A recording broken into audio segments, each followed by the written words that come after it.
Cincinnati by 1. Rose from half court. His shot is no good. The snap, the put down, the swing of the leg. It is on its way. It is good. Cincinnati wins the American Championship. Here comes Bosa. Here comes the quarterback, Burrow. Looking for a block, and he got it up in the front by Hopkins into the end zone. Touchdown! What a skipper! Called his own number and streaks for 23 for a touchdown for Cincinnati.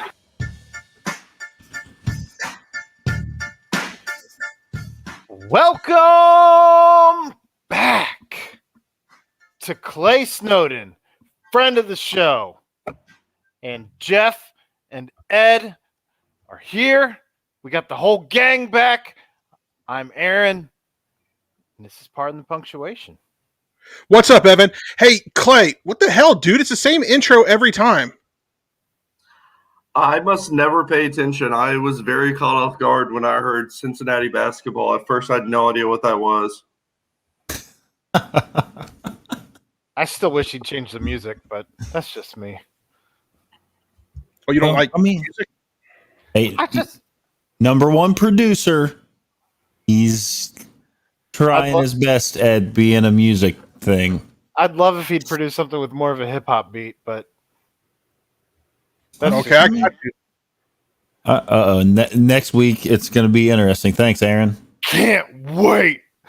Oh, man. Clay's like, I'm out on that one. I just picture Ed finding, like, an old, like, Lose Yourself by Eminem and still thinking it's, like, hip and putting that as the intro music and it being really embarrassing. Or, like, Milli Vanilli.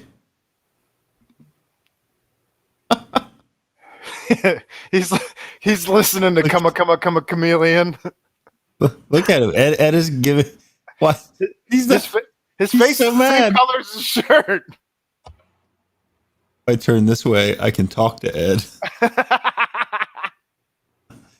Oh my gosh. So we did bring Clay on because we wanted to talk about how somehow your 2021 Cincinnati Reds are still within 5 games here as we're about just over a quarter of the season through, coming up on a third of a season, I suppose. But I think we go ahead. I was just going to say, like, I'm not real sure what we're good at this point in time. I know that Castellanos is good. I know that Winker is good as they lead between the two of them. They lead baseball in hitting. And TJ Antone is good. He's also good. Yeah. I think that's it. Yeah. So far, that's pretty much it. And a lot of excuses or a lot of reasoning that people are kind of leaning on, as we often do, is just, and I do this as well. We talk about sample size. Well, we're getting to a point now that sample size is starting to get large enough that you can make some conclusions. And a lot of people say, players like Suarez Castillo and others are going to, kind of regress towards or progress towards the mean and kind of get back to what they typically are. Well, if you're going off that, then I hate to be that guy, but so will the good players. I mean, Winker's not a 340 hitter. I mean, he is right now, and I'm not trying to knock that. I'm just saying, it's at some point they're going to come back down to earth too. And when that happens, you just have to pray that other players have picked up their game because they're picking up all the slack right now. We saw tonight Suarez bat leadoff for the first time in his career. I don't have the game on right now, but he had 2 strikeouts and a home run. Dinger. I'm not really sure what to make of him and his struggles so far. I don't know what it is. At first, I thought maybe a mechanical thing, but I mean, he struggled last year too. I mean, we know that he can hit home runs. He has 10 already on this year. I think I saw someone tweet it would be like 39 is the pace for him right now. Like, that's good. But when you cannot even get on base and you strike out, I mean, it's really not. It doesn't do much for you. Batting him leadoff, I don't really have a strong opinion on that. My His whole palms thing, sweaty, knees weak, arms are heavy. There's vomit on his sweater already. Mom's spaghetti. You're gonna get us kicked off of iTunes. thank you, Ed. Suarez batting leadoff is interesting to me. I don't really know, that. I don't think that's a long-term fix or anything like that. It just, the leadoff batter in theory gets the most at-bats in the game, right? So batting a player who doesn't get on base, giving him the most at-bats is interesting. Now, how he will be pitched differently, you could make an argument for that. But even then, I mean, if we're talking about having to move Suarez to leadoff just so he gets different pitches, I mean, that is a really bad slump. That's a super bad, situation to be in if that's the case. I mean, we haven't even really seen a time where they've given him several days off in a row, have they? I mean, No, and they really can't right now with the injuries that they have. Right. I mean, whoever you're playing there is not going to be an improvement. And, people could yell at us and say, yeah, it is, like, numbers wise. But honestly, I don't want to see Blandino or Farmer playing, or both of them playing, and Suarez on the bench. Like, or what if they put in like Suarez Mark to be Payton? good? The only way he's going to most likely get good when the roster looks like this is by playing instead of benching Right. him. Okay.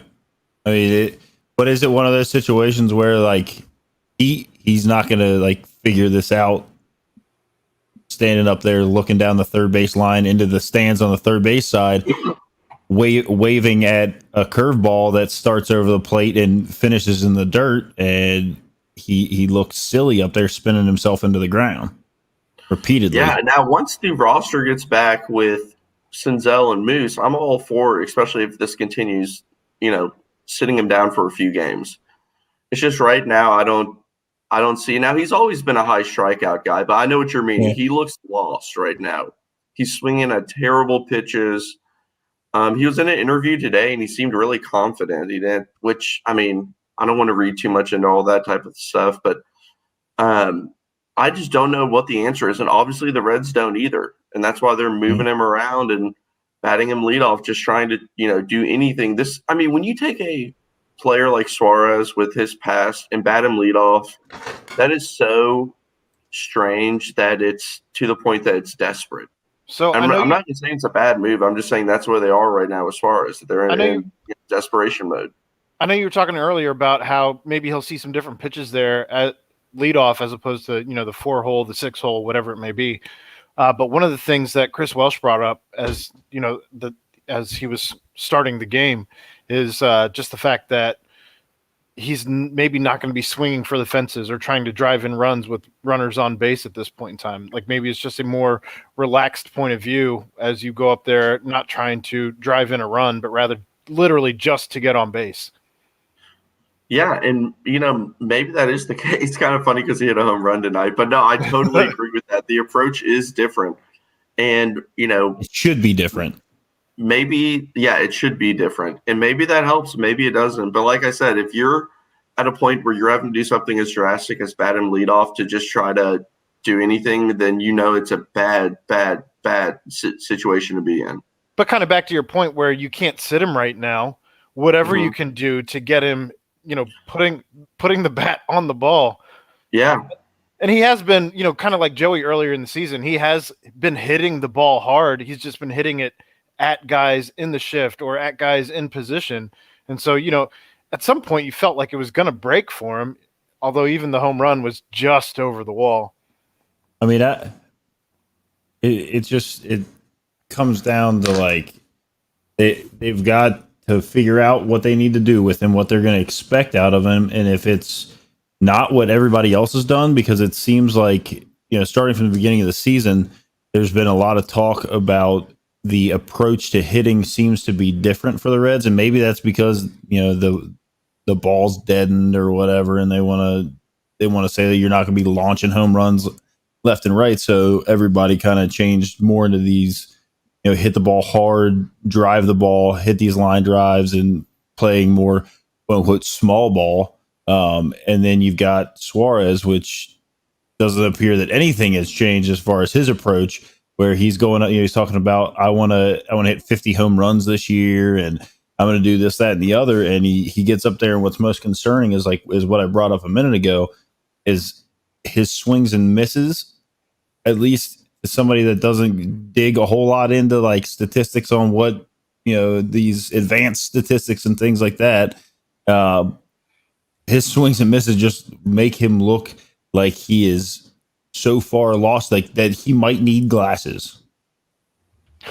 Like he can't see the ball. I mean, I'm being honest. Like when all these pitchers know that they got to do is come up and throw him a breaking ball that starts out over the plate and ends in the dirt, and he is waving at it. It's pretty easy to take the bat out of somebody's hands like that because he's not going to hit that over the wall. Castellanos just had a dribbler of a single. It was literally. Hey, how about his hustle triple earlier? It was nice. And you know what's funny about that? I was old man yelling at a cloud there for a minute because they showed the ball go over the left fielder's head. He reached out and kind of bobbled it, and then they cut to Nick, and he's just kind of like jogging. And I was like, oh my gosh, if he doesn't get the triple, I'm going to be the anti-hustle guy and complain about it. Then he ends up at third base. I was like, never mind. And then I had an angle of like, he should have scored, and I was like, "Oh, I need to relax." I had the same like initial gut reaction when they did that cut to him, and it looked like he was just going to like cruise into second base on this like easy run into second, and then all of a sudden they like show him and he's sliding into third, and I was like, "All right." But that's how Castellanos plays, though. I mean, that I don't think that guy's motor ever stops. Now the guy in left field is actually from Middletown. I don't know if you've ever Kyle Schwarber. I don't know if you've ever heard of him. From Middletown? Yeah, I purposely did not say his name. What's his name? I'll have to look him up. No? There was a drive to left field and he misplayed it. Oh man! Castellanos had a drive to left field. Yeah, that's how he got his triple. And that's a home run. It's a home run.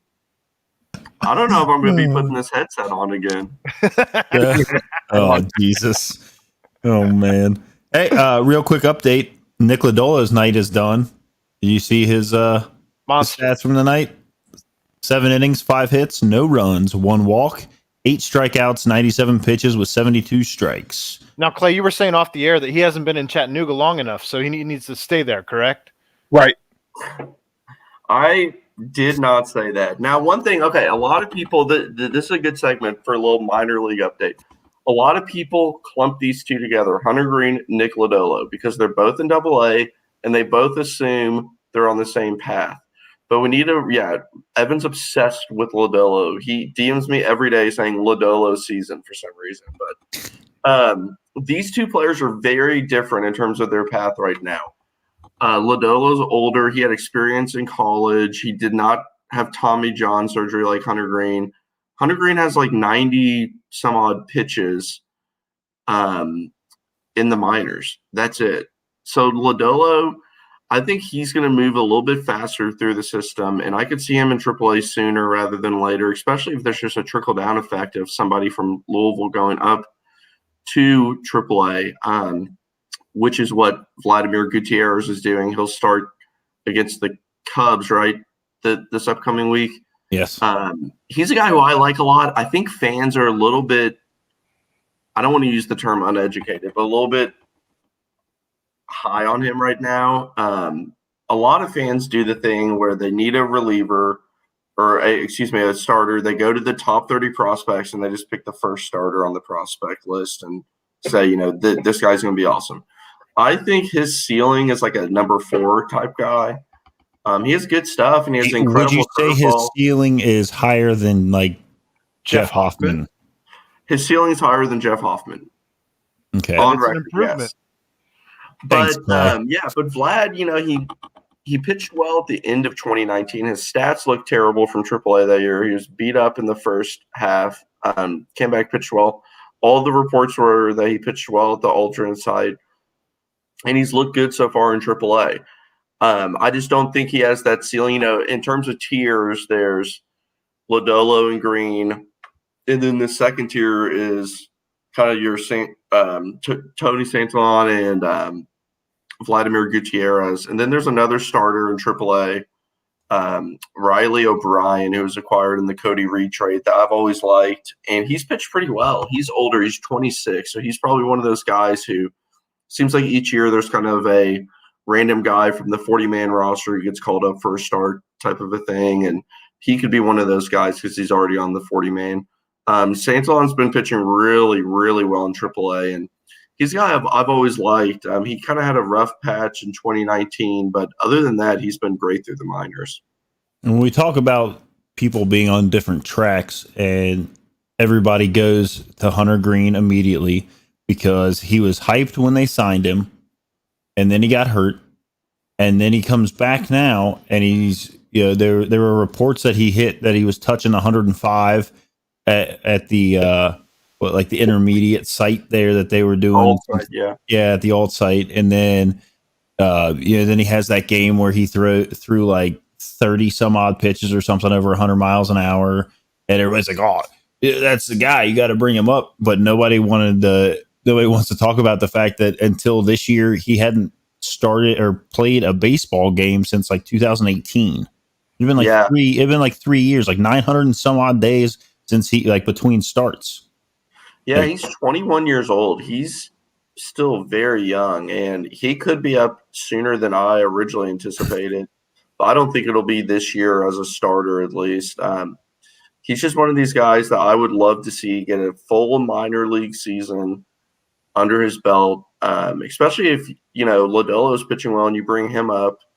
I don't necessarily see a path where both of them are starting this year for the Reds at any point.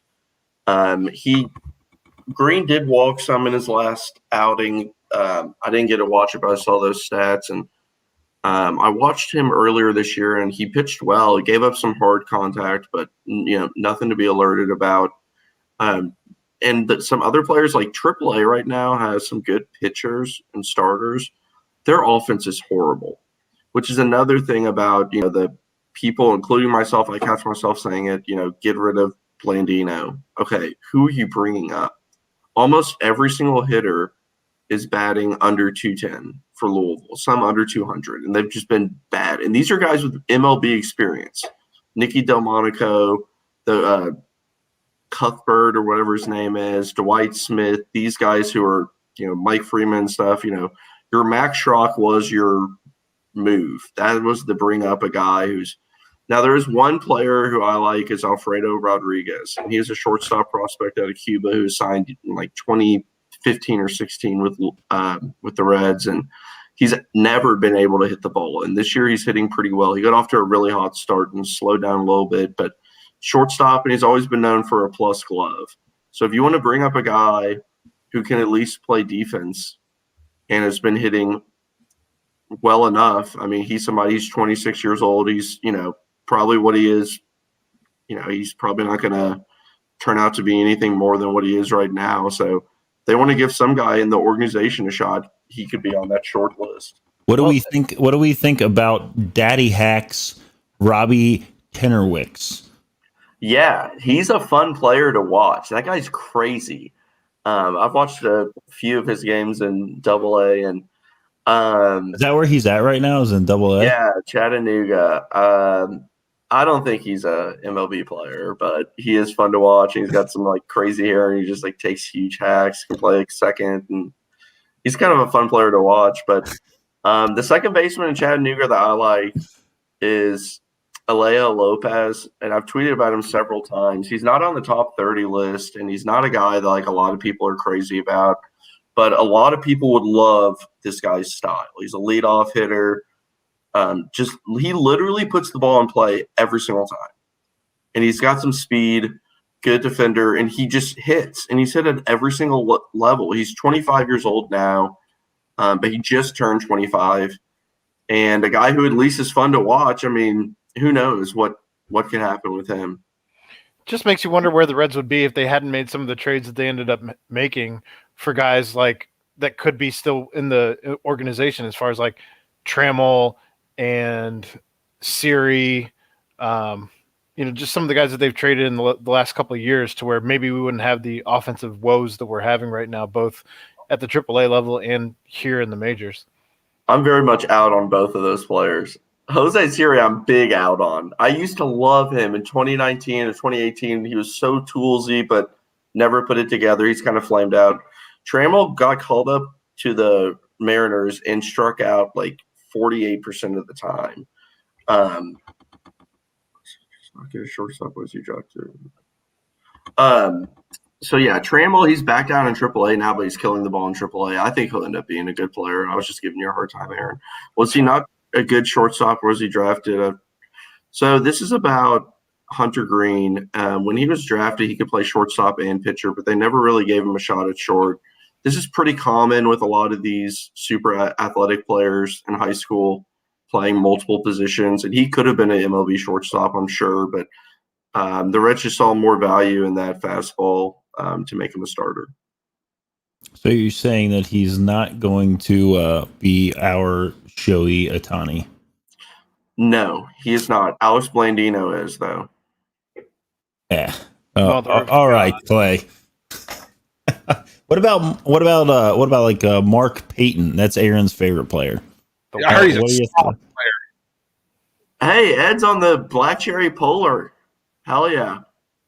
Oh yeah, he is. Looked like he was struggling with that sip on it though. Non-alcoholic White Claw. Let's go. Oh, hey.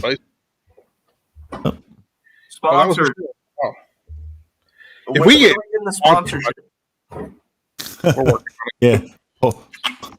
So I know we were kind of dogging on before we started recording, kind of dogging on Bell and his use of analytics. But what's your take on just how hard, like by the book, analytics Bell has been in his couple of years here now, and what he's doing with all of that? Yeah, it seems like analytics are something that people are going to live and die by. And with baseball, there's I don't know the number, but there has to be over 300 stats that you could use. So when arguing or discussing players, there's always a stat you can show that's good and always one that you can show is bad. So it's kind of hard, especially what we see on Twitter. And I actually I'll find it and I'll tell you. But yeah, I think that the analytics thing, especially when it comes to like lefty righty, for him has been, I wouldn't say over the top, but just like at points unnecessary, I think. Especially when it comes to like substitutions within the game. I'm not an anti-David Bell guy either. I know that a lot of people are. You have to not, you'll just have to realize what he's working with here. That roster is not very good. Kyle Farmer, Alex Blandino, Scott Heineman, who I love Scott Heineman, but Mark Payton's, Max Schrock's, like these are not players that are on playoff teams. And these are players that are getting starts right now because of injuries and because of the front office's lack of spending to put a legitimate depth in this organization. Speaking of analytics, Jay Bruce, I tweeted this out the other day. His career numbers as a Red, 249 average, 319 on base, and a 470 slugging with an OPS of 789. If those numbers, like, I don't know if Twitter was going crazy back then about numbers like it does now, but there would be a split fan base on Jay Bruce today if he was playing today. That on-base percentage is not very good. Obviously, he strikes out a lot. Players, just imagine what the timeline would look like if Jay Bruce is putting up those numbers in the 2021 season for the Reds. So right now you have St. Louis at 26 and 21, the Cubbies at 25 and 22, Milwaukee at 24 and 23, your Reds are at 20 and 25, and Pittsburgh at 18 and 29. So as we saw Luis Castillo and his struggles during the cold. Now we've seen him also struggling during the heat. So it was too hot. It was way too hot for him. Get out of here. So we've now seen nothing that is looking like La Piedra of years past. Sonny Gray is kind of coming around a little slow, coming off that injury. I don't know how we've even put together 20 wins at this point with the staff that we've had out there. I feel like we've kind of gotten a little lucky. how do you see the next couple weeks going for the Reds, and when do you start to look around and say it's time to start making some moves? And are we going to make moves to try and compete, or are we going to make moves to try and?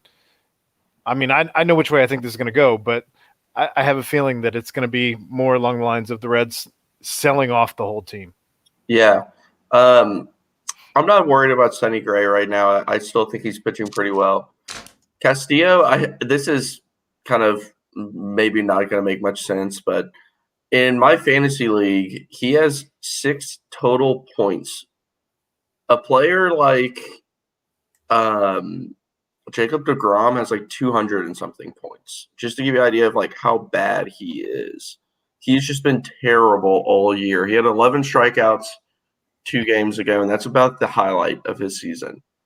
I literally have no idea. I know so little about pitching and mechanics, and I'm not going to sit here and try to act like I know what's going on. He's just not missing bats is really what it is. He's not getting a lot of swing and misses. And you know how it is when you put the ball in play against a team with the defense that we've been showing, it's going to be a pretty good strategy. Just put the ball in play against the Reds, and you're going to be okay. His struggles have been bad. In terms of selling off let me backtrack. The rest of the rotation, Wade Miley saving the Reds season so far, just like holding on by a string right now. Wade Miley. It's the Hulk tattoo. Yeah. Jeff Hoffman's been bad. I don't know how many more starts he could possibly get. Maybe Vlad pitches well this weekend and sticks. Who knows? I mean, at some point they're going to, if they continue to lose, let's just have that conversation now about the rebuild. And I don't want to go in, we could talk rebuild for 2 hours. I don't want to do that. But in terms of trading off pieces, if they want to do a rebuild, I don't think they'll do a full rebuild. They will do like the quote unquote retool thing, which we know. I'm not even saying that's the right move, but that's most likely what the front office would do. What would that look like? Maybe somebody's interested in Wade Miley, and you get what back for him? A number 12 prospect in someone's system? Not much. I mean, look at the trade like a Tanner Roark trade that was made a few years ago to the A's. We got back the number 10 outfielder in the system. He was crap, and he's no longer in our system. That's the type of trade I see that could happen for Wade Miley. Tyler Naquin right now, I think they should trade him. And you know how much I like Naquin. I've been talking about him a lot, but he has a year left of team control after this year. There's plenty of good teams with injured outfields. Like the White Sox are starting Billy Hamilton daily. Like they need help. And if you can get something back for Tyler Naquin, that's a huge W considering you picked him up for nothing. Amir Garrett just gave up a 9th inning home run, by the way. Oh, you're way ahead of me. It's 2-1. Other than that, I mean, what are they trading off? What can they trade off? Suarez has little to no value. Now, somebody would trade for Suarez, I think, just because of his past. And they're convinced themselves, they can fix that. But you're selling him on the absolute lowest end of the market. That's a terrible idea. You might as well just keep him, even if you don't play him, then hope he bounces back like the other team would. You wouldn't be able to get much for him. I think you would have to send him. I think you would have to send Suarez somewhere where he's not going to have to play defense. I think you'd have to send him with a player like Winker, so somebody eats that contract. I mean, I think if they're going to do what Clay's saying, like if they can't retool. And I had this conversation. I forget who I was tweeting back and forth with the other day, but like if they need to make a decision like yesterday that they're either going to try and piece together whatever they have available in the minor leagues to go get some people, or they need to burn it down. And by burn it down, I mean everyone needs to be everyone needs to be available so that you could go out and fill the minor leagues with prospects that are going to be ready to come up when Lodolo and Green are ready to go. So that you maybe make that play there. And here's where I get confused, because Castellanos can walk at the end of the season, and I wouldn't blame him if this is how things are going to be here. If the front office can't come to Castellanos and say, listen, at first we're going to sign you to a new contract that's going to be, if he continues playing the way he is now, right? I wouldn't blame him for walking because he can go get money somewhere else. Now he's not going to get anything like stupid crazy high, but he'll likely get more than what he's getting here, and he'll be able to win. And we know how much that means to him. And then you need to move Winker. There should not be anyone who is quote unquote safe when you do a full burn it down rebuild, and the Reds just don't do it. I think that the trade, like Aaron mentioned, where you package somebody to move money, that's like really common in hockey. That happens all the time. The way it works is you trade like a really good prospect with a really bad contract, and you just eat it. You don't see that in baseball as often for whatever reason. But someone like a Mike Moustakas, who has not been very good and has been injured and is old and has $16 million for at least 2 more years, could be the third year with a team option. Like, that's a yikes contract. That is not a contract a team will take on and you package in, some mediocre prospect. That's a big contract to take on. So I really don't see that happening. And I don't think Moose is a player that would even be possible to be moved right now, because I don't think anyone wants his contract. So I think we're just going to have to eat that. Obviously, Joey's not going anywhere. Naquin could be traded. Miley could be traded. Sonny Gray. I mean, I hate to say it, maybe in the offseason. Burning it all down, sure. Sonny Gray is not young. He's not old. He's in his prime, maybe entering the first year of the post-prime, depending on who you ask what age that is. But he has a attractive contract. He's a really good pitcher, and he can go to a contending team and be a solid number 2 or 3. Most contending teams have a pitcher better than him, I'd say. And that's a player who maybe you trade him. I don't know. I'm not saying the Reds should do it, but if they're not going to spend money or focus on building the team to be a championship caliber team, then yeah, it's looking like a teardown. And then, Suarez, who knows what they can do with his contract. A player who honestly could have a ton of trade value at the deadline is Tucker. I mean, Tucker right now is hitting so well for what he is. Incredible defensive catcher, a veteran, expiring contract. That's the type of contract a team can either go out and get because they don't have a catcher, or if they don't like their catcher, or they have an injury. It's not like, any situation in which you don't have a really good catcher, Tucker Barnhart is attractive. That would allow, Stevenson to get everyday at bats behind the plate. It's just, it's one of those deals that, like, how much do they have to bring up? Who else would they have to bring up to backfill behind that? In terms of catcher? Yeah.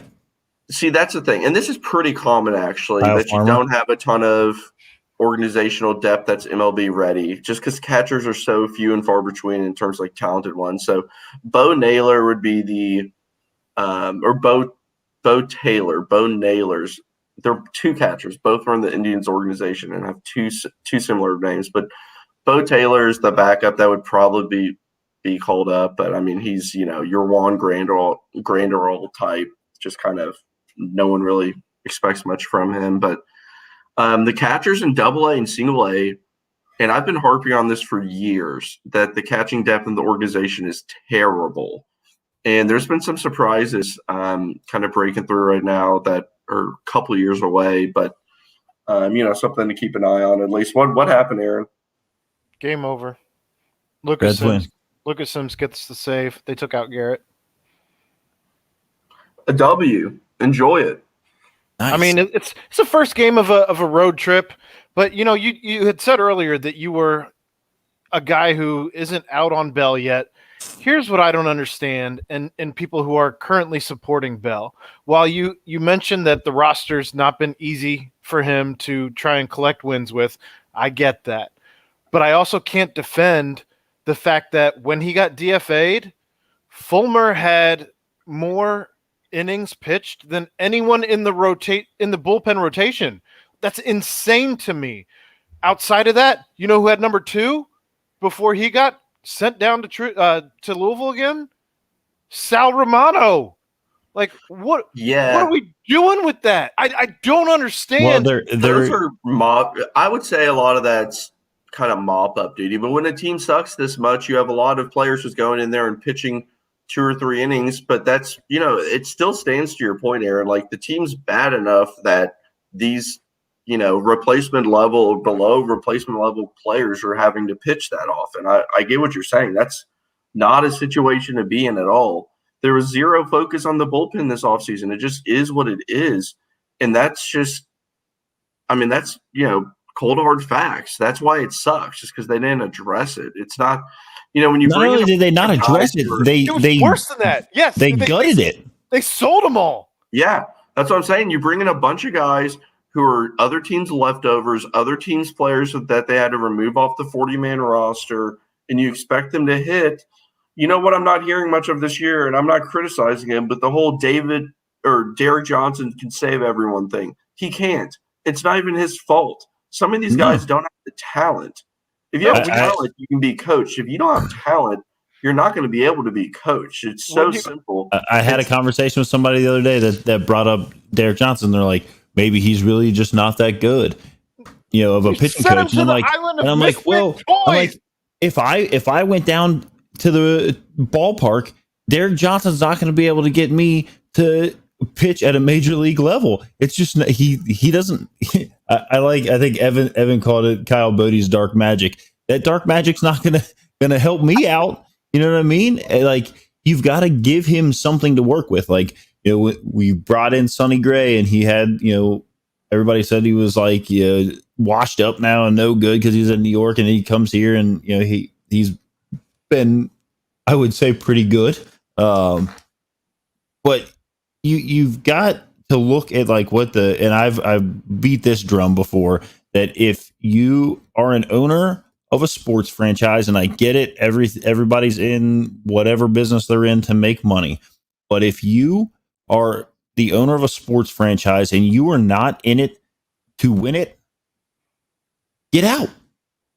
The fans don't want you here. No one wants you here when your sole goal is like, oh, look, we made some money last year. Yeah, well, your team sucked.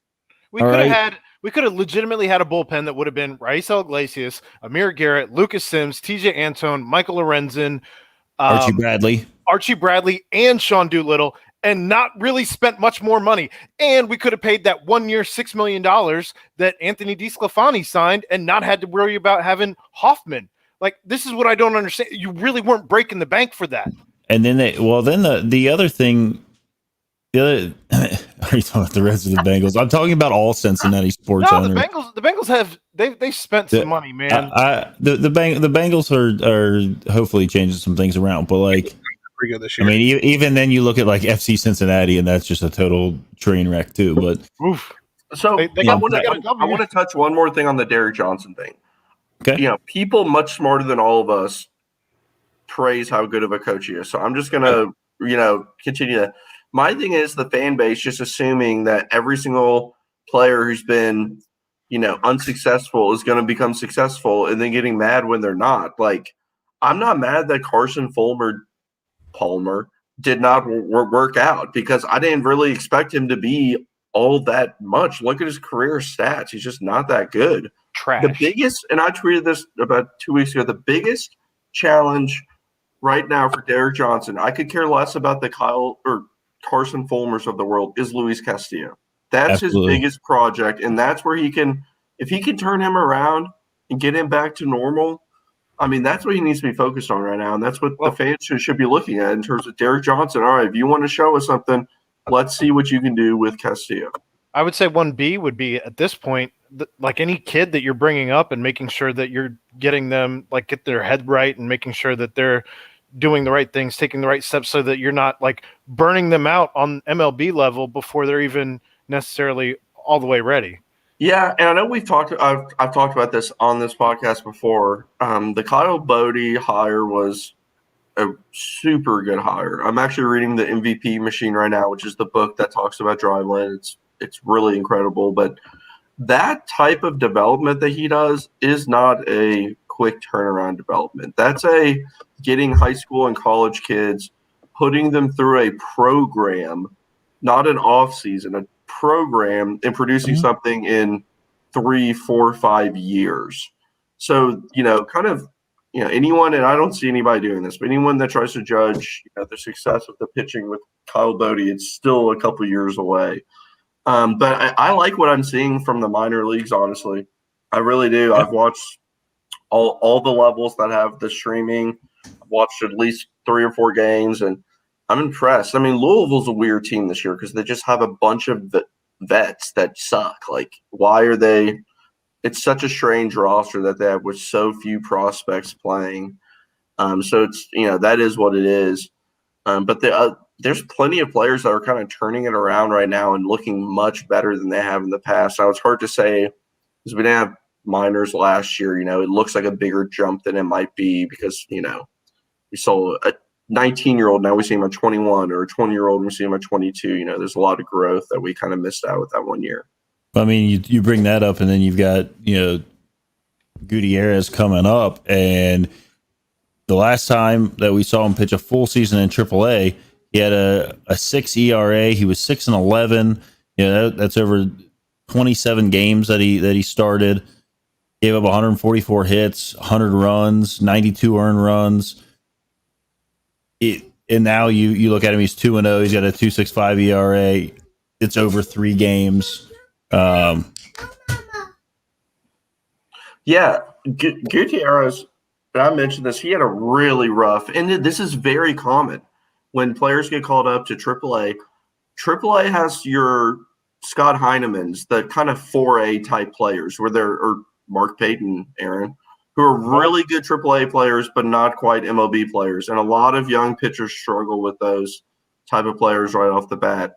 But he pitched well at the end of 2019 and then pitched well so far this year. Evan says Austin Hendrick has 16 walks, rocking a 400 on-base percentage, multiple extra base hits, but as high 35 to 40% strikeout rate, which is common. This is a guy with a raw tool power bat coming out of high school. It's only A ball, but I mean, think about the kind of dudes you walked around the halls with in high school. All right, now picture them playing baseball. Now imagine someone who's getting paid professionally to play baseball. It's a lot different. Hendrick has everything I've read about him is, people are still high on him. He's years away. Tyler Callahan's playing well in low A, years away. I think he's 19 years old.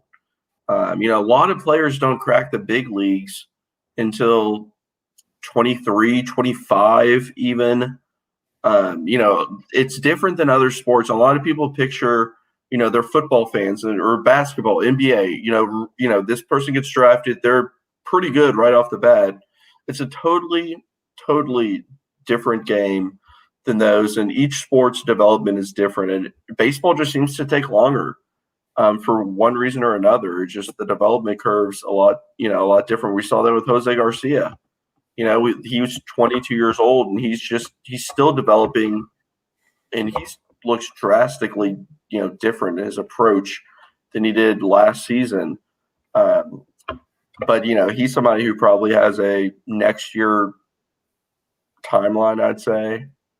Hopefully, just in terms of needing a shortstop. Hey, Clay, maybe they'll go spend some money and get one to bridge the gap. Hey, the shortstop free agency this upcoming offseason, the Reds probably won't be in play for any of them, but is going to be absolutely elite. Javier Baez, Carlos, oh my gosh, Correa, Corey Seager, Jose Iglesias. I mean, there's so many good shortstops that are going to hit the market. Story. There's just a ton. I know you're all will probably laugh at this, but Miguel Rojas, the shortstop for Miami, is stupid underrated and a former Reds system guy. Never made it to the Reds, but played in their minor leagues years and years and years ago. It should be nice if we still had Jose. Yeah, I was. I don't appreciate you being judgmental of the type of people that we walked around the high school halls with. We had some studs. All right. I don't even know what to make of that comment. Just saying we had some good baseball players. Hey, that's it for me tonight, guys. You keep talking.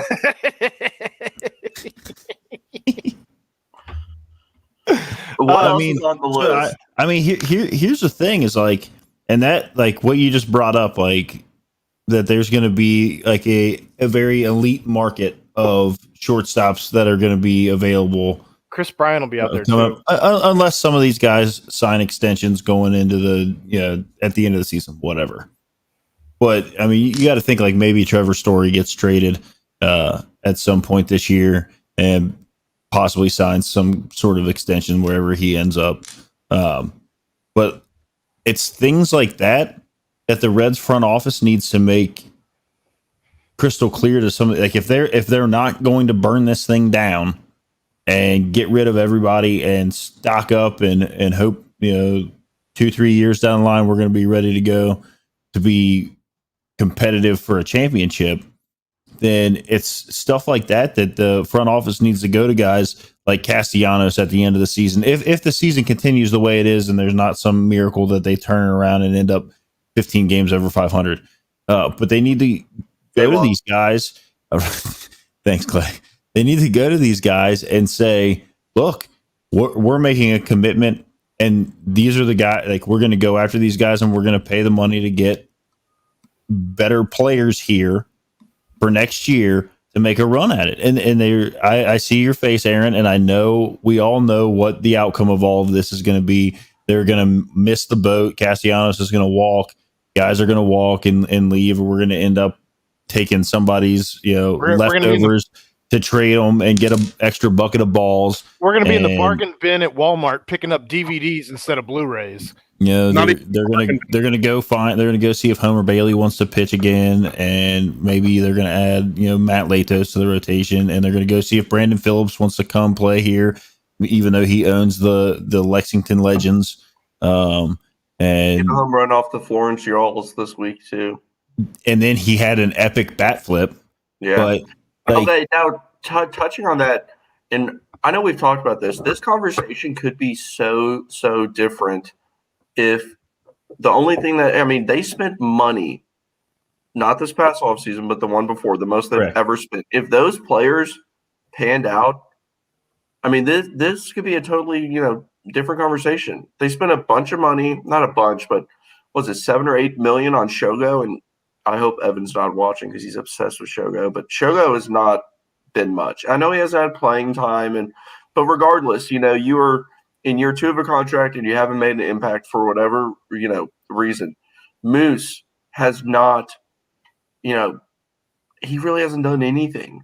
And if a couple of these players are playing better now, obviously Nick's crushing the ball, but if you add 2 players of what they thought they could be, you're talking about a totally different team, and you're talking about a team that is trading at this deadline to improve instead of a team that could be ripping down. So really, I think this team's life cycle is going to be made by, that free agency class of 2020 when they signed some big bats and they brought in Wade Miley and now what is it going to turn out to? Okay, but they the do signing that. Of Shogo, bust. The signing of Moose, bust. Castellanos, walks. Miley, ineffective in 2020, maybe could be traded in 2021, or he just walks at the end of the year. They don't pick the team option. Like, that could all, for as much hype as that could all just fall apart. I think at this point we're playing for 23 and 24. When Lodolo, when Hunter Green are up, when Joey Votto's contract is over, when Moustakas' contract is over, when Shogo's contract is over. Like 23 and 24 are going to be like when the window you say like all of that about that free agency class that they signed, and they went out and they did things that we weren't really used to seeing them do. And they signed those guys. Yeah, there's a COVID season, yada, whatever. But then when you're coming into this year, and everybody wants to cry poor that they don't have any money. They made money. Whatever. Okay, but you go into your bullpen, you basically tear it down.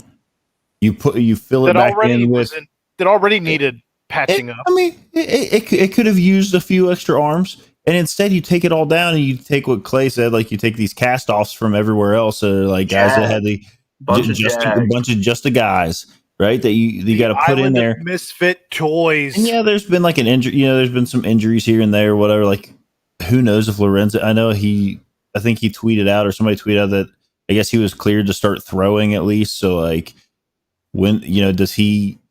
He's not going to make an impact this year. Like, he's not going to have the innings built up to be anything other than a reliever, right? I mean, he's not going to. Absolutely. He's not going to be able to factors start unless he becomes an opener. Unless they go that route. Maybe he can open some games for Luis Castillo. Let him open the games for Luis Castillo so he can get past the first inning and they get out there. But that has seemed to also blow up here recently, and like. It's just like a giant mess that I don't even have the words for to figure out what you need to do. Like you just can't look at it and say that there's an easy answer to make things better now. Yeah. Evan sent me a question about my Sonny Gray comment and how I said I would hate to say trading him. He said Vlad, Lodolo, Santillan looking great, and Tyler Malley's still in the equation. That's true. I hate saying it because I like Sonny Gray. Is really why I said that. But I mean, that's the type of trades that smart teams make. What did the Rays just do? They traded their starting shortstop for 2 bullpen arms. These are type of moves. Like, I mean, I know that they have elite prospects at shortstop, but the Rays have been finessing teams for years, making smart moves and improving team needs and stacking the minors. This is not something that the Reds have. Their development hasn't been very good. Oakland's done the same thing. Minnesota even has done a little bit of it. Like Miami is starting to do it and making playoffs with very minimum payroll. And I think it all boils down to what I think Jeff or Aaron talked on, the owners, because everyone assumes, okay, the Rays are great. They have all these incredible, staff members. Okay, so what happens in every other sport? We usually see a lot in football when your defense is great. Your defensive coordinator gets hired as a head coach, right? That's happening in the Rays system. People are hiring their, assistant GMs, and they're hiring all these people out of the Rays system. But it doesn't matter because the owners of the teams that these players or these people are going to are not allowing them to spin the way that they want to, or now they don't have the flexibility that the Rays do, is really what it boils down to. I know the Rays aren't, spending a bunch of money to bring people back, but they trade players like Blake Snell, trading him at the perfect time. He's been trashed this year. I mean, it's just smart moves that they make. And that's really the difference, is smart moves, but also an owner that allows you to do it. Earlier, I do want to bring this up. Earlier, we talked about the bright spots for the Reds, and Tyler Malley has been a bright spot for the Reds. We did not mention his name. Not his last outing, but tonight he was great. Nick has been as well. He has to work on his pitch count. He nibbles on the edges of the zone sometimes, and he could be in the 5th inning and have 90 pitches. Tonight he was 5 2/3 with 94 pitches, I think. Yeah, and with Bell, you're not making it. With Bell, you're not making it out of the 5th inning anyway. Well, I wrote an article about this exact topic, and my whole thing was everyone who's looking at these box scores and saying so and so went 5 innings, look at his pitch count. When his pitch count is 60, then yes, and he's pitched well, then yes, we can talk about that. But when these players are throwing up 90, 95 pitches, especially, a lot of people don't factor in the early part of the season. You don't go as long as you will come June, July, and August. As we saw with Castillo and whoever he was facing the other night, it was the first time either one of them pitched 100. I mean, this is, it's pretty common if you look across the entire league. You don't see a ton of pitchers early in the season reaching 100 pitches. Now, some, a Zach Greinke or somebody who's been around forever and, is a really good pitcher may reach that early. But a lot of these younger guys, I mean, they still are getting stretched out, honestly, is kind of how it is. And it's not like the Reds have been performing so well that their starters are going deep into games. Well, one thing I did want to touch on before you leave, was New Era released some interesting hats today. And I don't know if you caught wind of these hats. I'm assuming you did. But the Kansas City Royals were apparently very upset and made it well known from their actual Twitter account. That's a great image of Ed. They made it very well known from their actual Twitter account that they didn't even include the Kansas City area code on the area code portion of these hats. It looked like, one of Jeff's kids got a hold of, clip art and just went bananas on these hats. There was a bowl of what appeared to be it looked like Indian curry with a chili pepper. I'm not sure what that has to do with Cincinnati, but it was very, very strange. And New Era within hours had been made fun of enough on social media that they took the hats down entirely to where you can't even order them. Everyone needs to be watching the New Era website for job postings to see if an entire department got fired. I mean, what it was? I saw somebody. My God. I saw somebody on Twitter who had said something along the lines of that somebody from Northeast Ohio designed the Cincinnati hats and just threw a Buckeye leaf on there because, apparently we love the Buckeyes down here. I don't even think that that's the most important thing down here. It was just they were awful. They were legitimately the worst hats I've ever seen. And the Cincinnati Natty, it said like Cincinnati the Natty. Like why are we doubling up in script? It was just all of it was so strange. Well, they've been taken down, and hopefully will never see the light of day. I'm upset. Coop really wanted one of those. I hope they end up down in the Caribbean, as most things that, like the championship shirts that never actually get sold. Like I want them to see them end up down in the Caribbean, going to people who can't afford these types of goods, just donated forever down there. Hey. It was horrible. Get the Buckeye leaf. You got the Brent Spence on here. That's pretty nice. That's not the Brent Spence. What is that? It's the other the blue bridge. Roebling. Yes. The suspension bridge. Yeah, the Roebling looks really nice on there. You're right. That looks like somebody got a hold of that stitch machine that they have at Lids and just found a bunch of clip art and said, "Hey man, stitch this on." This will look good. It's just 30 for each one. As much as I hate to admit it, it looks a lot what like. What the hell is that? It looks a lot like this hat. I don't know. No wonder why all those Cincinnati basketball players were transferring. They saw those hats and said, "I'm out." I think I paid $1 for this hat at I feel like TJ Maxx. That hat was inspired by Bobby Brannon's tribal tattoo or his barbed wire tattoo. Oh, this is a trash can. That's good. That hat sucks. Jeff's or the Astros one that Ed just threw up on the screen for the YouTube viewers. I am a proud owner of a Houston Astros hat, by the way. I have a Houston Astros hat. Why does the Braves hat have a UFO? I mean, I understand the peach, but why does it have a UFO on it? That's not a peach. That's an ass. That's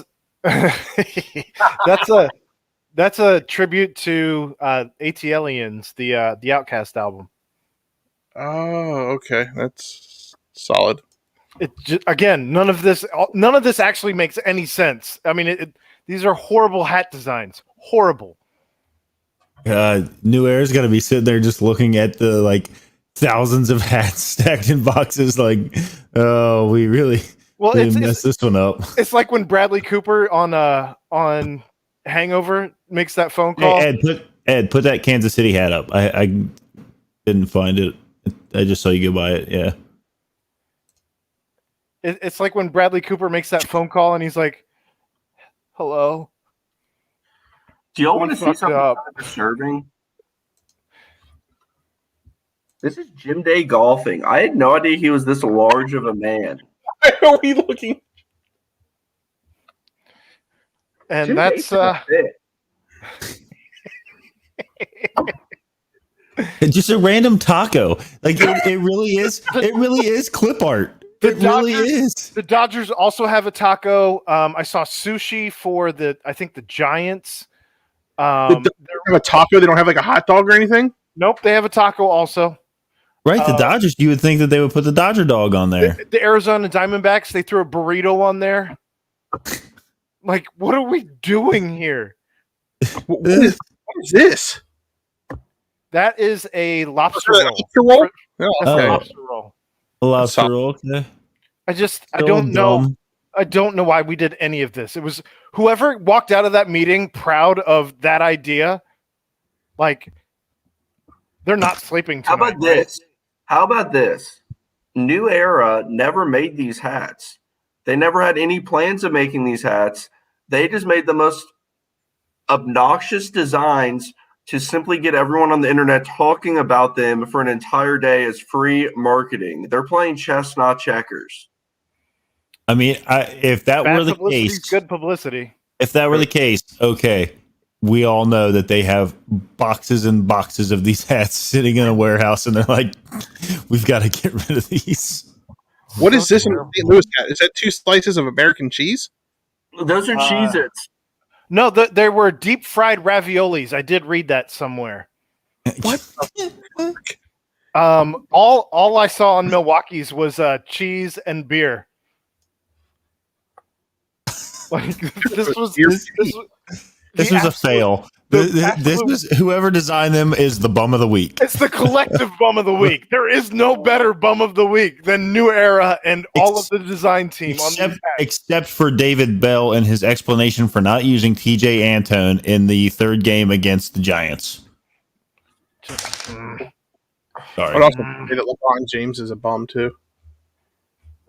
I do like those memes where it's like, who is the guy for the Mets that got his face broken by a 95-mile-an-hour fastball? So he gets hit. It's like on the ground for 36 seconds, and his nose is all like over here, and then LeBron James was on the ground for like 80 seconds when he got like bumped by. I don't watch basketball, so I don't know who it was, but then he noticed there was a scrum going on. Paul.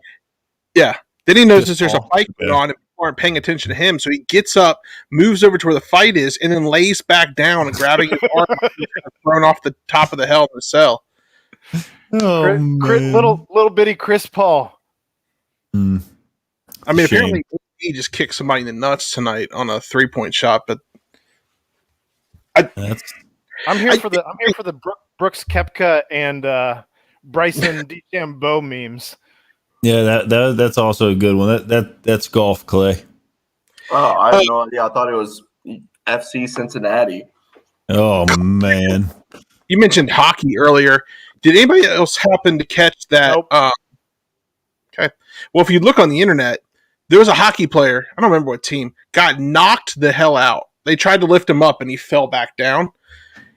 Immediately afterward. John Traveris. Is that his name? Immediately $1 afterward. million player. Imagine being the owner of that team watching that happen. For sure. Then immediately afterward, 2 captains decided to slug it out. And the whole time, they did not want to slug it out. But the unwritten rules of hockey is that you slug that out. And we need to bring that into baseball. Like, good luck. I'm in it. I'm here for it. It would bring viewers. Clay, I just you don't strike me as the hockey kind of guy. I watch a ton of hockey. Where did this hockey thing come from for you? Were you playing like street hockey growing up? And No, I had the video game growing up. NHL 95, yeah. Yeah, I had a Nintendo 64. You know, I don't know why I just showed you the hand motion, but hockey video game. You know the 64, and you had to like blow it when it didn't work, and yeah, that was the NES. That was it worked with the 64 too. Good reference, Clay. R.I.P. All right. I just didn't know where this like you do typically bring up hockey like occasionally, like throw a little like thing in. Hockey rebuilds and hockey roster construction is really interesting. I'm not going to go into all this because it would be a really long, but it is the best way, the best pro sports in terms of how they do their rosters and their draft and their trades and everything. It's by far the best. So I often talk about it because I understand it better than others. But before we close out, Jeff, can we get a little update on your basement remodel? Just how it's going. I want to hear the stats. How big's the TV? How many speakers? So the basement remodel is it's done. There's some painting that needs to happen. We're having some wires electric run for our hot tub on the back porch, so we have to kind of. We got a hot tub too. Yeah. So we have to stop Party at the house things because they've got to run new electric, and they need to redo some of the things in our electric box. But I did hook up my surround sound down there, and it has two 12-inch subwoofers and some Dolby Atmos speakers. It's all like a clip setup, and it's an 85-inch TV. And I felt like I was handing Wade Miley the ball every time he was throwing his no-hitter, so that was cool. And podcast recording in the hot tub. It's very loud. So when I watch, Marvel movies or Star Wars, especially, my wife on the second floor will occasionally send me a message and say, you need to turn it off because it's too loud. The bar area is nearing completion. Do you ever tell her that you couldn't hear your phone vibrating because the speakers were too loud? I've stopped taking my phone down there with me when I'm watching anything, so that I can, she has to actually, 2:00 in the morning. 2:00 in the morning, she's got to come down and say, "Hey, why are you in a movie theater in our basement?" But that's all I've ever wanted, and I've got it. And so, yeah, I got to finish some painting down there. Things are on pause right now until we can rerun some of the electric, but it's good. It's good to go, and we will. Oh my God, Clay's name. And so it's good. And then we hopefully, when the Reds are in the World Series, it will be done, and we can all watch the games over here. I haven't left my basement in 13 years. I can't. But before I leave, do you all have any other minor league questions? I don't have time to do the podcast for it, but I'd be willing to answer some. I will say that I will say though that tonight I've learned more about the Reds minor leagues than I have in a long time. Things have gone so far off the rails at this point. And I'm here for it. It's good. You've done a I am crying all over my face. Oh my gosh. Oh man.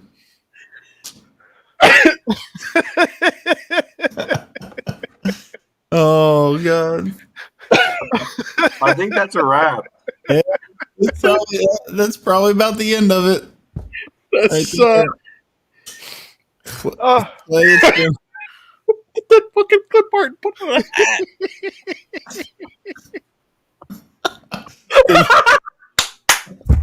Please make that edit tonight. No. I don't. That was. This is gonna make for really good audio. I know. People are just gonna be like. I think we're really driving views to the YouTube page right now. I think we're done here. You gonna send us out, Aaron? I mean, I was gonna try and talk about Joe Burrow coming back to OTAs. Oh, there'll be OTAs next week. We can save that for next week. There's OTAs there next week.